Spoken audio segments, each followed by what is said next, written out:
नमस्कार दर्शक बंधु आपण समस्त को ओडिशा तंत्रज्ञान को हार्दिक स्वागत। आज ये भिडियो रे आमे जानिबा कि आकस्मिक धन प्राप्ति पई भुवनेश्वरी महाविद्या साधना केमिति करा जाए।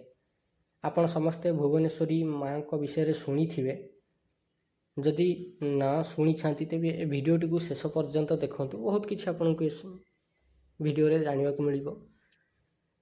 आमे समस्ते निज जीवन रे केबे ना केबे आकस्मिक धन प्राप्ति पई इच्छा रखिथाउ। कोठी कहार पर्स पड़ जाइथबो कि कोठी पैसा पड़ जाइथबो कि कोठी कहार सुना अलंकार पड़ जाइथबो। ए जो जिंस गुड़ाक मिलिबा याकू कहती आकस्मिक धन प्राप्ति। बेपार वाणिज्य जदि को माने करूछंती सेमानकर जो लाभटा मिले से मध्य आकस्मिक धन प्राप्ति कैटेगरी रे जाए। कारण गोटे बेपारी जानी नथबो कि सकाळ हेले से जीव संध्या बेलू को फेरिला बेलू को ता पाखरे केते टंका लाभ थबो अर्थात केते टंका से लाभ पाइथबो नचेते किछि क्षति होइथबो। जहाँ लाभ मिलिला ताहा मध्य आकस्मिक धन प्राप्ति। कहार बेपार बढ़िया पाइका कि आकस्मिक धन प्राप्ति प्रयोग करे तो आउ किए स्थायी लक्ष्मी प्राप्ति पाइका भुवनेश्वरी महाविद्यांकर प्रयोग करे। आजिर ई भिडियो रे गोटे परीक्षित आकस्मिक धन प्राप्ति मंत्र देवी जहाँकि माता भुवनेश्वरी महाविद्यांकर सह संपर्कित साधना। यही साधना रे कौनसी समय अवधि नहीं कि यही साधना को करने विशेष नीति नियमर आवश्यकता भी नहीं। केवल आइंष मद निशाद्रव्य खाइबेनी, बाकी साधनार आउ किछि नियम नहीं। ब्रह्मचर्या रखिले भी चलिबो न रखिले भी चलिबो। जो मैंने जानी नाहंती भुवनेश्वरी महाविद्या किए से कहया चाहिए जे 10 महाविद्या हेले तांत्रिक मानकर देवी। महाविद्या देवींकर क्रम कालींक ठारू आरंभ होकर कमलांक पाखरे शेष हुए।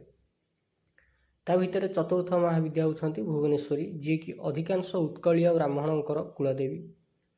प्रथमे ब्राह्मणकर इष्ट देवता लक्ष्मी नारायण थिले, किंतु माँ लक्ष्मी ब्राह्मण को अभिशाप दबा परे ब्राह्मण परमेश्वरंकर आज्ञा अनुसार भुवनेश्वरी को निजर इष्ट देवी कुलदेवी रूप में बाछिले। यही कारण ही ब्राह्मणकर स्थायी संपत्ति प्राप्ति हुए। जेतेक आपण ब्राह्मण देखिए तांकर जमी बाड़ी स्थायी संपत्ति पुड़ाए थाए, जहाँकि केबे भाग बांट हुएनी कि बिक्री भी हुएनी। सत कहया गले देवी भुवनेश्वरी आम ओडिया संस्कृतिर गोटे अविच्छेद्य अंग। जमती भगवान श्री जगन्नाथ महाप्रभु आम ओडिया संस्कृतिर गोटे अविच्छेद्य अंग, सेमती माता भुवनेश्वरी होती ओडिया संस्कृतिर जड़े अविच्छेद्य अंग, जड़े सदा स्मरणीय देवी। कहीं आपण देखिए श्रीमंदिर रे जो महालक्ष्मी मंदिर अच्छी, महालक्ष्मी मंदिर पूर्वर भुवनेश्वरी मंदिर आहुरी पुराणा सेटा तैयारी होता। ओडिशार अधिकांश देवी वन दुर्गा मंत्र रे पूजा पाती, नले जय दुर्गा मंत्र रे पूजा पाती, नचेत भुवनेश्वरी मंत्र रे ही पूजा पाती। मु देखी आमर जो भुवनेश्वर प्राय अधिकांश जगह जोठी जोठी माँ दुर्गांकर मेढ़ हुए, पेंडाल हुए, सेठी भुवनेश्वरी मंत्र रे ही से पूजा करती। आउ अधिकांश मंदिर मानक भी मुझे देखी सेठी भी माँ भुवनेश्वरी मंत्र रे देवी माँ को पूजा करती। तेणिकी से माँ तारिणी हुंतु, माँ कटक चंडी हुंतु, माँ सारला हुंतु कि माँ मंगला हुंतु, तंत्रर मूल भित्ति ही होची शक्ति उपासना। यही शक्ति उपासना हिंदू धर्म रे भी अच्छी, बौद्ध धर्म रे भी अच्छी, और जैन धर्म रे भी अच्छी। आपण मैंने पचारे केमिति बौद्ध धर्म रे आध्यात्मिक गतिर शेष स्थान होची निर्वाण, जहाँ को महापरिनिर्वाण बोली मध्य कहुए। निर्वाणर अर्थ होची शून्य। सेमिति शैव आगम तंत्र रे ईश्वर को परम सत्ता को शून्य बोली कहती। सनातन धर्म रे शून्यर अर्थ निरंजन अर्थात निराकार। बौद्ध मानक दृष्टि रे प्रज्ञा होची शक्तिर स्वरूप। प्रज्ञा कौन? त्रिकोण को तांकर प्रज्ञा कहती। त्रिकोण भितर 6टी धातु अच्छी। से 6 धातु कौन?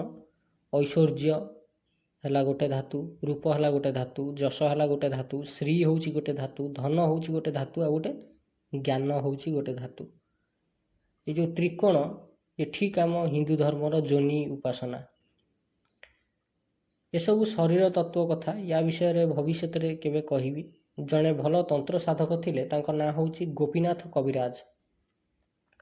ସେ ଡିଲିଟ୍ କରୁଥିବା ସମୟରେ ଗୋଟେ ବହି ଲେଖିଥିଲେ। ସେ ବହିର ନାଁ ହେଉଛି ତାନ୍ତ୍ରିକ ସାଧନା ଓ ସିଦ୍ଧାନ୍ତ। ସେ ଏଇ ବହି ଡିଲିଟ୍ କରୁଥିବା ସମୟରେ ଲେଖିଥିଲେ। ଡିଲିଟ୍ ମାନେ କ'ଣ? Diploma in literature. ସେଥିରେ ସେ ଲେଖିଛନ୍ତି ଯେ ବୌଦ୍ଧମାନେ ପ୍ରଥମେ ପ୍ରକୃତିକୁ ମାତା ରୂପରେ ଗ୍ରହଣ କରିକିରି ତନ୍ତ୍ର ପୂଜା ଆରମ୍ଭ କଲେ। ମାତୃ ରୂପେ କୁମାରୀ ପୂଜା ଆମ ଓଡ଼ିଶାରେ ହିଁ ପ୍ରଥମେ ଆରମ୍ଭ ହେଲା। କାହିଁକି? କାରଣ 84 ସିଦ୍ଧ ସାଧକଙ୍କ ଭିତରେ ଅଧିକାଂଶ ଲୋକ ଆମ ହିନ୍ଦୁ ଧର୍ମର ହିଁ ଥିଲେ ବା ଆମର ଓଡ଼ିଶାର ହିଁ ଥିଲେ। ହିନ୍ଦୁ ଧର୍ମ କହିବା ଯେତିକି ଯୁକ୍ତିଯୁକ୍ତ ତାଠୁ ବେଶୀ ଯୁକ୍ତିଯୁକ୍ତ ହେବ ଆମ ଓଡ଼ିଆ କହିବା। କାରଣ ଆମ ଓଡ଼ିଶାରୁ ହିଁ ସହଜଯାନ ବୌଦ୍ଧ ପରମ୍ପରାଟା ଆରମ୍ଭ ହୋଇଥିଲା। ଆଉ ସବୁଠୁ ଅଧିକ ସହଜଯାନୀ ତନ୍ତ୍ର ସାଧକ ଆମର ଓଡ଼ିଶାରୁ ହିଁ ବିଲଙ୍ଗସ୍ କରୁଥିଲେ। ତେବେ ସିଏ ଲେଖିଲେ କ'ଣ? ମାତୃ ରୂପେ କୁମାରୀ ପୂଜା ଆମ ଓଡ଼ିଶାରେ ହିଁ ପ୍ରଥମେ ଆରମ୍ଭ ହୋଇଥିଲା। ଉଦାହରଣ ଭାଦ୍ରବ ମାସର ଭାଲୁକୁଣି ପୂଜା। ୟାକୁ କିଏ କରନ୍ତି? କୁମାରୀ କନ୍ୟାମାନେ କରନ୍ତି। ଆଉ ଗୋଟେ ଉଦାହରଣ ଦାଣ୍ଡ ପହଁରା। ଆଉ ଗୋଟେ ଉଦାହରଣ ହେଉଛି ଆକା ମା ବଇ, ଶୀତ ଦିନରେ ଯେଉଁ ହୁଏ କୁଆଁରୀମାନେ କରନ୍ତି। ଗରବା ବୋଲି ଗୋଟେ ପର୍ବ ଅଛି। ମୁଣ୍ଡା ଜାତିରେ ବା ଗରବା ନାମକ ଯେଉଁ ଆଦିମ ସମ୍ପ୍ରଦାୟ ଅଛନ୍ତି ସେ ପର୍ବଟାକୁ ମଧ୍ୟ କୁଆଁରୀମାନେ କରନ୍ତି। କୁମାର ପୂର୍ଣ୍ଣିମାକୁ କୁଆଁରୀମାନେ କରନ୍ତି।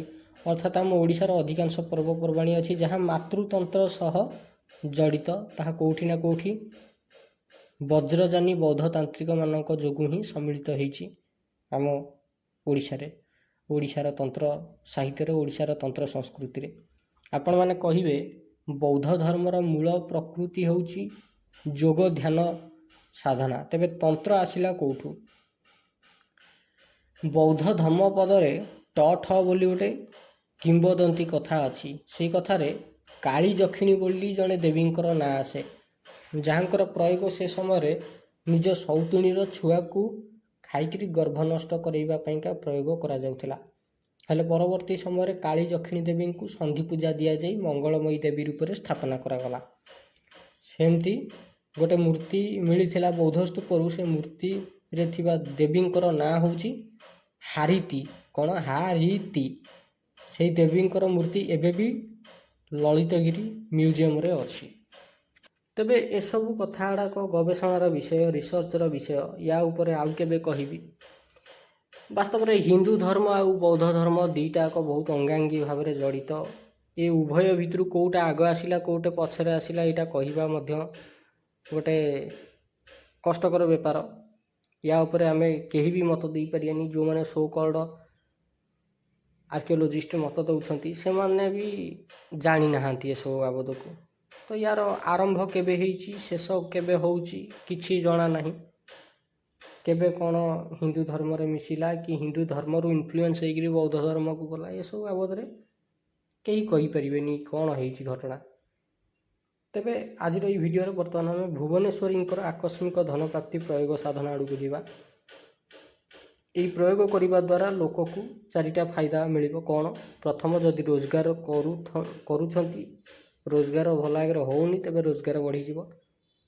ଦ୍ୱିତୀୟ, ଆପଣଙ୍କ ରୋଜଗାରକୁ ଯଦି କୌଣସି ଲୋକ ହାର୍ମ କରିବାକୁ ଚାହୁଁଛି ତେବେ ସେ ଉଚ୍ଚାଟିତ ହୋଇଯିବ। ବ୍ୟବସାୟ କରୁଥିଲେ ବ୍ୟବସାୟରେ ଉନ୍ନତି ଆସିବ। ଯଦି ସ୍ଥାୟୀ ସମ୍ପତ୍ତି ମିଳିପାରୁନି ତେବେ ତାହା ମିଳିଯିବ। କେମିତି କରିବେ ଏହି ସାଧନା? ଏଥିପାଇଁ ଆବଶ୍ୟକୀୟ ସାମଗ୍ରୀ କ'ଣ? ଭୁବନେଶ୍ୱରୀ ଯନ୍ତ୍ର, ସ୍ଫଟିକ ମାଳା, କୁଙ୍କୁମ, ଅକ୍ଷତ, ଫୁଲ, ଧୂପ, ଦୀପ ଆଉ ଭୋଗ। ଏହି ସାଧନା କେବେଠାରୁ ଆରମ୍ଭ ହେବ? ଶୁକ୍ଳପକ୍ଷ ପ୍ରତିପଦା ଠାରୁ ଆରମ୍ଭ କରାଯାଏ ଏହି ସାଧନା। ଅର୍ଥାତ୍ ଅମାବାସ୍ୟାର ଠିକ୍ ଆଗାମୀ ଦିନ ଠାରୁ ଏହି ସାଧନା ଆରମ୍ଭ ହେବ। ପ୍ରତିପଦା ରାତି 9ଟା ପରେ ଉତ୍ତର ଦିଗକୁ ଆପଣ ମୁହଁ କରିକିରି ଲାଲ ରଙ୍ଗର ବସ୍ତ୍ର ପିନ୍ଧିକିରି ଲାଲ ରଙ୍ଗର ଆସନ ଉପରେ ବସିବେ। ସାମ୍ନାରେ ଚୌକି ହେଉ ନଚେତ ପିଢ଼ାପଟା ହେଉ ପକାଇକି ତା ଉପରେ ଗୋଟେ ଲାଲ କପଡ଼ା ପକାଇବେ। ଅକ୍ଷତ ଅରୁଆ ଚାଉଳରେ ସେ ଲାଲ କପଡ଼ା ଉପରେ 4 ଦଳ ପାଖୁଡ଼ା ବିଶିଷ୍ଟ ପଦ୍ମ ଫୁଲ ଆଙ୍କିବେ।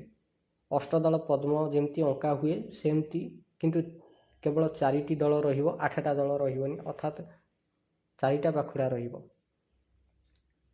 କେଉଁଥିରେ ଆଙ୍କିବେ? ସେ ଯେଉଁ ଅରୁଆ ଚାଉଳର ଦାନା ଯେଉଁଟାକି ଭାଙ୍ଗି ନଥିବ ସେଇ ଦାନାରେ ହିଁ ତିଆରି କରିବେ। ତା ଉପରେ ଭୁବନେଶ୍ୱରୀ ଯନ୍ତ୍ରଟିକୁ ରଖିବେ। रखी सारिया पर गंगा पानी छिंची देवे। तापरे कुंकुमर टीका धरिकी कहे कुंकुम समर्पयामी कहीकि कुंकुम टीका जंत्र लगेबे। अक्षत टिके धरिकी अक्षत समर्पयामी कहीकि अरुआ चाउल जंत्र उपरे अर्पण करेंगे। पुष्प समर्पयामी कहीकि फूल जंत्र उपरे अर्पण करेंगे। धूप समर्पयामी कहीकि धूप जंत्र रे देखेबे। दीप समर्पयामी कहीकि दीप जंत्र उपरे देखेबे। नैवेद्य अर्थात भोग नैवेद्य समर्पयामी कहीकि भोग अर्पण करेंगे। देवी की अर्पण कर सारिया पर स्फटिक मालाट को धरिकी 11 माला मंत्र जप करेंगे। मंत्र कौन? ओम सम शत्रु स्तंभनाय फट ये हूँ मंत्र। प्रत्येक दिन समान विधि रे पूजा करेंगे। जो कुंकुम समर्पयामी अक्षत समर्पयामी पुष्प समर्पयामी धूप समर्पयामी दीप समर्पयामी नैवेद्य समर्पयामी कहीकि पूजा करेंगे। 21 दिन पर्यंत पूजा चलिव। प्रत्येक दिन 11 माला मंत्र जप हम। 21 दिन पर जदि चाहिए जंत्रटी को ठाकुर रखिक पूजा करने तेज करें।